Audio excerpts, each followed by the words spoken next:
Well, hey everybody, welcome back to my channel. If you're new here, I am so happy you stopped by. Who likes corn casserole? Have you ever had it? It's my favorite side dish around the holidays. It's creamy and it's got sour cream and cheese and oh, it's so delicious. Now, I was thinking to myself yesterday, why am I waiting for the holidays to make this? It's the perfect dish for fall, and I'm going to show you how I make my version without using the normal Jiffy cornbread mix. It's just as easy and you don't get all the preservatives and everything that are in the mix. So, and I'm also doing a little twist where instead of regular corn, we're gonna be using roasted corn, and that's even gonna give it more flavor. So stay tuned and I'll show you exactly how I make it. Okay, let's get started with everything that we're gonna need to make this. Now, I'm trying a new camera angle today because I always hate when I can't talk to you guys while I'm adding ingredients. So we'll see how this goes. But if I mess up because I can't do a second take, please excuse me. All right, so the first thing that we're going to need is 1 cup of, one stick of unsalted butter. And I just melted that in the microwave until it's just melted, and then you want to let it cool for just a couple minutes so we don't scramble our eggs in the casserole. And we're going to need 2 large eggs. So I'm just going to put those right in there.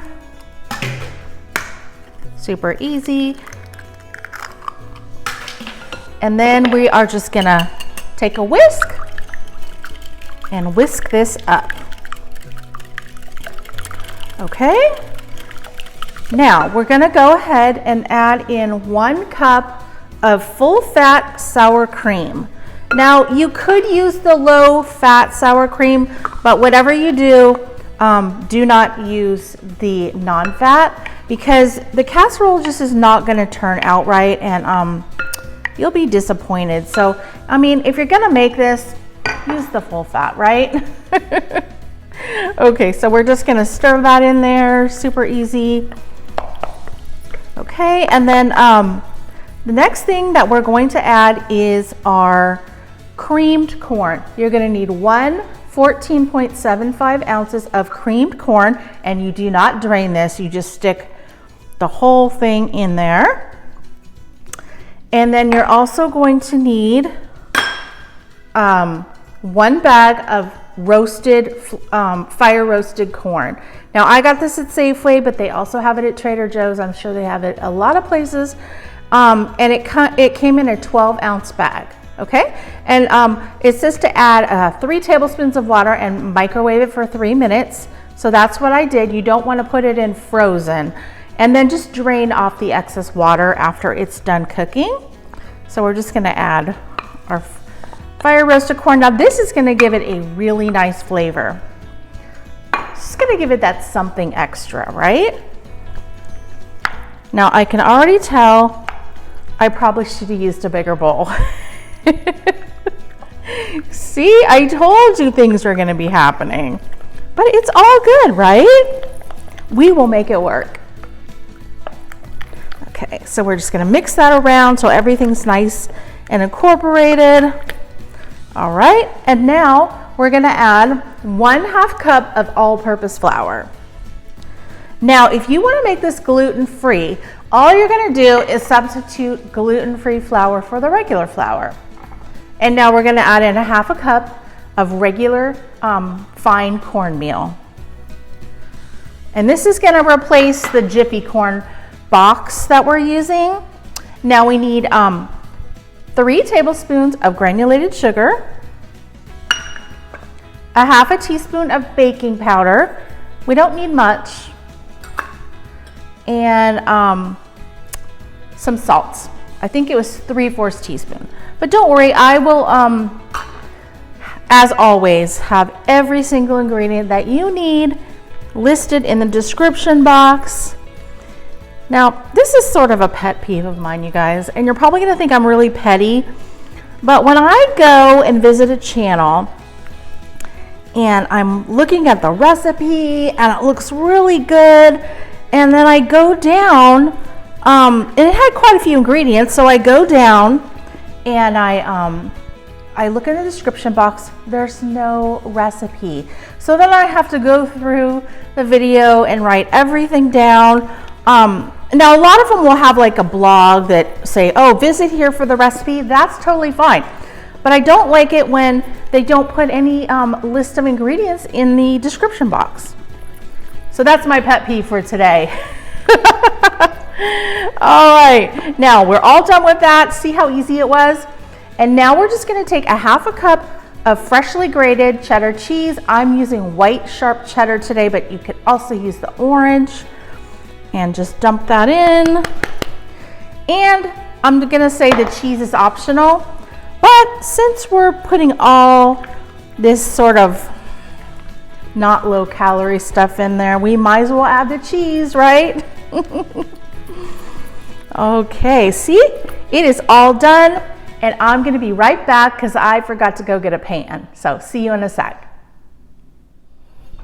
All right, I'm back with my casserole dish, and you're gonna need a 2-quart casserole dish, or what you can do is you can make them in individual portions. So I'm gonna do most of it in the regular casserole, and then I'm just gonna make a few in the individual ones so you can see what they look like. So I already greased this I just sprayed it with some cooking spray, and we're just gonna dump that in there. Super easy.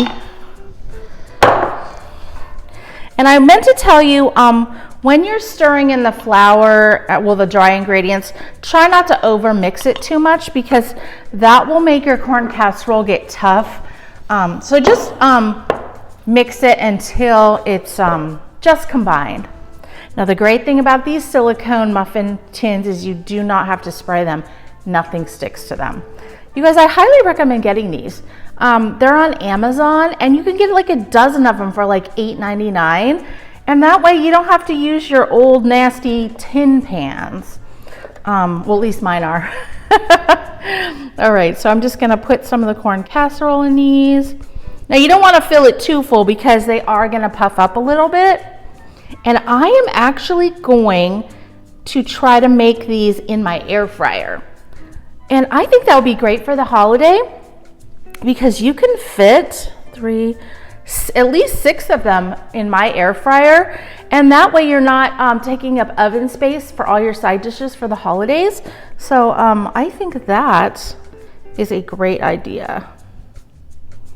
And I know this is gonna work because I've baked so many things in my air fryer and they always come out great. So, okay.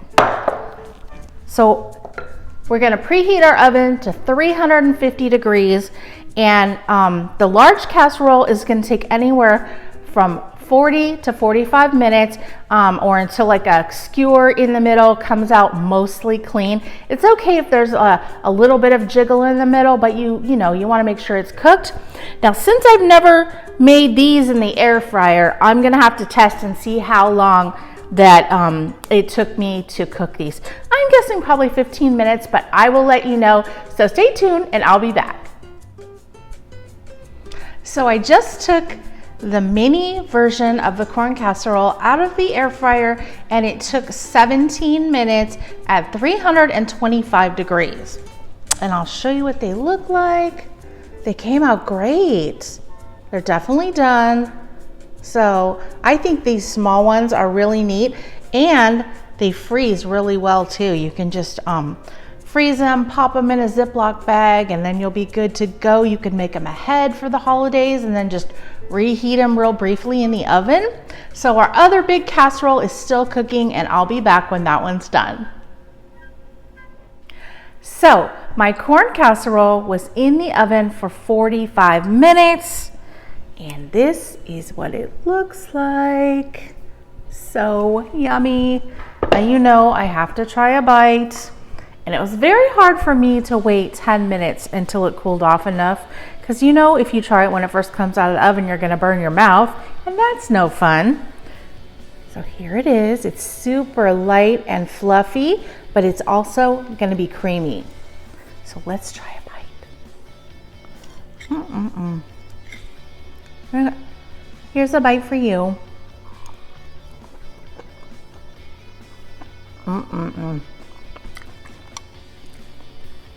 You cannot go wrong with this dish. Now, I was wondering how the roasted corn was going to taste in this, and honestly, I can't really taste it that much that it's roasted. So, I mean, yeah, I can't really tell. So, feel free to just use regular corn if you can't or don't want to use the roasted, and it will be good either way. But it's got that nice tang from the sour cream, and you can taste the butter. Oh, so good. So I hope you guys are going to give this a try. If you do, let me know. Thanks for watching, and we will see you on the next episode. Bye, everybody.